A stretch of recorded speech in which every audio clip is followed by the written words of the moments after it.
मुजफ्फरनगर में शादी समारोह और पार्टियों के नाम पर बिना बिल के लाखों रुपए वसूलने वाले प्रतिष्ठानों पर स्टेट जीएसटी विभाग ने सख्त रुख अपना लिया है। इसी क्रम में विभाग की एसआईवी टीम ने नेशनल हाईवे पर स्थित किंग्स विला 7 वेडिंग रिसोर्ट पर छापेमारी की और लगभग 5 करोड़ रुपए की टैक्स चोरी उजागर की। जांच में सामने आया कि फार्म ने विवाह और अन्य आयोजनों से प्राप्त राशि को व्यापारिक रिकॉर्ड में दर्ज नहीं किया। बड़े आयोजनों का लेन देन बिना बिल किए गया, जिससे विभाग को बड़ी वित्तीय अनियमितताएं मिली। स्टेट जीएसटी एसआईवी विंग के ज्वाइंट कमिश्नर सिद्धेश चंद्र दीक्षित के निर्देशन में उपायुक्त मनोज शुक्ला के नेतृत्व में टीम ने रिसोर्ट पर छापा मारा।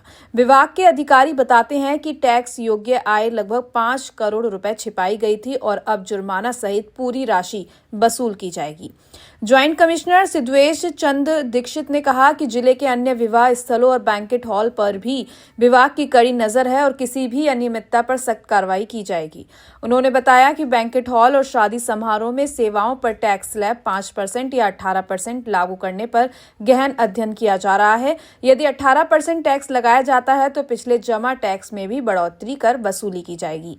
इस कार्रवाई में उपायुक्त मनोज कुमार शुक्ला, शोभित श्रीवास्तव, सहायक आयुक्त योगेंद्र प्रसाद सिंह, मोहम्मद दानिश, राजेंद्र शर्मा और सरदार अहमद शामिल रहे। सर, जीएसटी विभाग द्वारा लगातार कार्रवाई की जा रही है, तो इस संदर्भ में किंग्स विला पर भी कार्रवाई है। क्या कार्रवाई है सर, क्या रही? हाँ जी, अभी एक्चुअली हम लोगों को कुछ ऐसे इनपुट्स मिल रहे थे कि जो ऐसे प्रतिष्ठान हैं हमारे ज़िले में जो शादी विवाह समारोह आयोजित करवाते हैं, तो उनके द्वारा भारी मात्रा में टर्नओवर छुपाया जा रहा है। जिसका मतलब ये हुआ कि अगर जिस पार्टी से बुकिंग होती है तो उनसे कोई अमाउंट जो भी तय होता है उससे कम करके वो फाइनली बिलिंग करते हैं और उस पर जीएसटी चुकता करते हैं।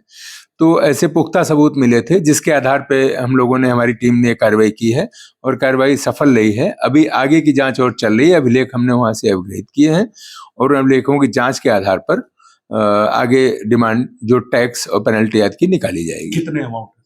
अभी तक जो प्रथम दृष्टया समझ में आया, लगभग 5 करोड़ रुपए का टर्नओवर छिपाए जाने की बात प्रकाश में आ रही है। कितना जुर्माना लगेगा सर? 5 करोड़ इस पे उन्होंने 5% के रेट से टैक्स पे किया है, तो उस हिसाब से भी 25 लाख बनता है।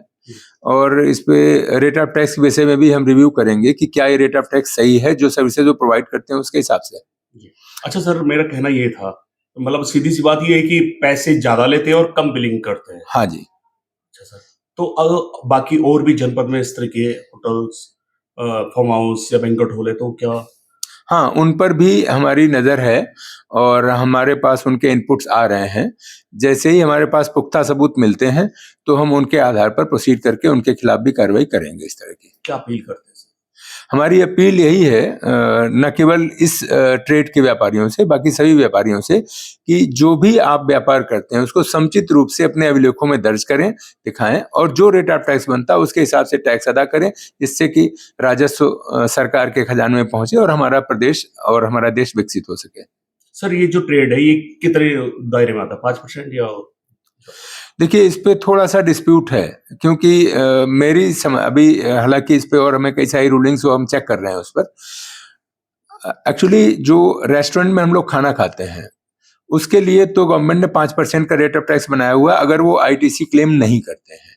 लेकिन इस तरह के कार्यक्रम में केवल खाना ही नहीं खिलाया जाता है, लॉन्स हैं और बहुत सारी सेवाएं सुविधाएं उनको दी जाती हैं, तो ये कंपोजिट सप्लाई के रूप में भी आता है और उस सप्लाई के दृष्टिगत इस पर रेट ऑफ टैक्स डिफर भी कर सकता है। जो हायर रेट होगा उस पर जब फाइनली हम एक फाइंडिंग ले लेंगे तो हो सकता है हम इसको 18 के लिए भी प्रोसीड करें और अगर वो प्रूव कर ले जाते हैं उनको मौका दिया जाएगा व्यापारियों को अपनी बात कहने का। अगर अभिलेखों से और जो हमारे पास डायरेक्शंस हैं गवर्नमेंट के और कोर्ट की रूलिंग्स हैं उसके हिसाब से अगर 5% सही है तो वही टैक्स रहेगा और अगर डिफर करता है तो फिर हायर रेट ऑफ टैक्स आएगा। अपनी राय हमें कमेंट बॉक्स में जरूर दें। ऐसे ही लेटेस्ट अपडेट्स के लिए हमारे चैनल रॉयल बुलेटिन को लाइक, शेयर और सब्सक्राइब करना ना भूलें।